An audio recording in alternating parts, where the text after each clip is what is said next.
I thought my cat hated my mom. Turns out she was protecting me from her.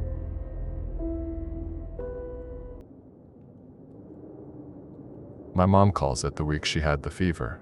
I remember it as the week our cat, Boss, saved my life. I was 8. We lived in this old rental house at the edge of town, the kind with peeling paint and a yard that was more weeds than grass. It was just me and my mom, Amara, and Boz. Bostet, technically. She was a tortoiseshell my mom rescued, a cranky old thing with a snaggletooth and fur like a dusty autumn quilt. She hated everyone except me. For me, she was a rumbling, purring shadow, always a step behind, or a warm 16-pound weight on my chest at night. The sickness started on a Tuesday. Mom came home from her shift at the diner looking bleached out, her usually bright eyes sunken into gray smudges. She said it was just the flu and locked herself in her bedroom. That's when the sound started. It was a hum. So low you felt it in your teeth, more than you heard it. At first I thought it was the refrigerator or the big power lines that ran behind our yard. But this was different. It made the air feel thick and heavy, like right before a thunderstorm. And with it came a smell, like burnt pennies and ozone. Bah noticed it too. She stopped sleeping on my bed. Instead, she'd park herself on the worn floral rug right outside my mom's bedroom door.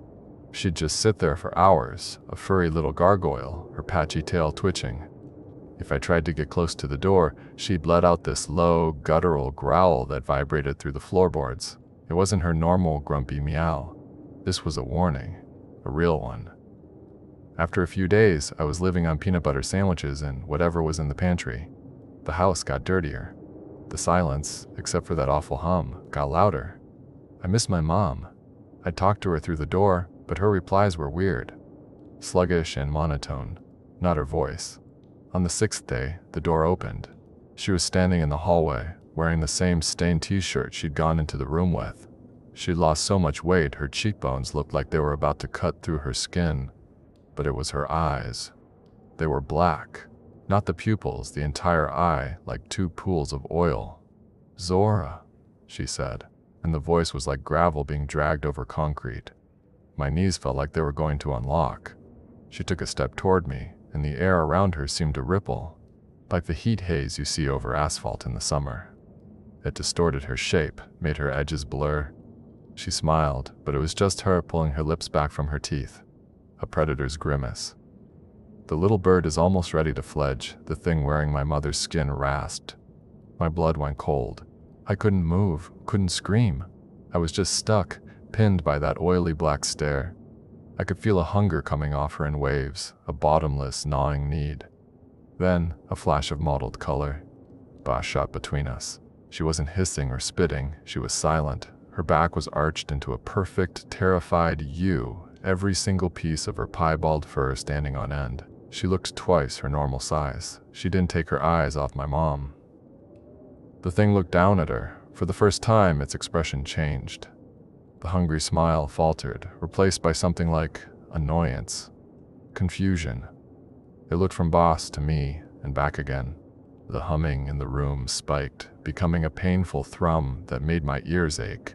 Soon, it whispered, and then my mom turned, stiff as a corpse, and shuffled back into her room, closing the door behind her.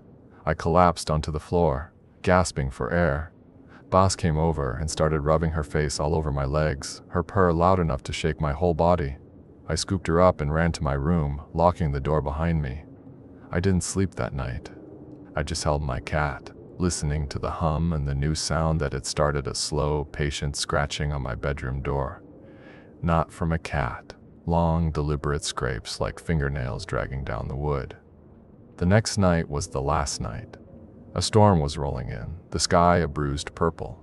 The scratching on my door had been going on for hours. Then came the voice. "Zora, baby," it cooed, layered and distorted like 2 voices speaking at once. "Let me in. Mommy has a surprise for you." I was huddled in my closet, my hands over my ears. The old brass doorknob began to jiggle, then turn. The cheap lock groaned, the metal straining. I squeezed my eyes shut, waiting for the wood to splinter. Then, from the hallway, came a crash, the sound of the hall table being overturned. The scratching stopped. I heard a shriek, a high, thin, insectile sound that wasn't human. It was followed by the most god-awful noise I have ever heard in my life. The sound of a rabid animal fight. Not the yowling of cats in an alley, but something deeper, more vicious, wet, tearing sounds. The thud of bodies hitting the wall. And through it all, Bass's signature growl, impossibly fierce, a sound of pure, unadulterated rage. It went on and on, a cacophony of monstrous shrieking and that single, defiant, furious growl. Then a final, wet crunch.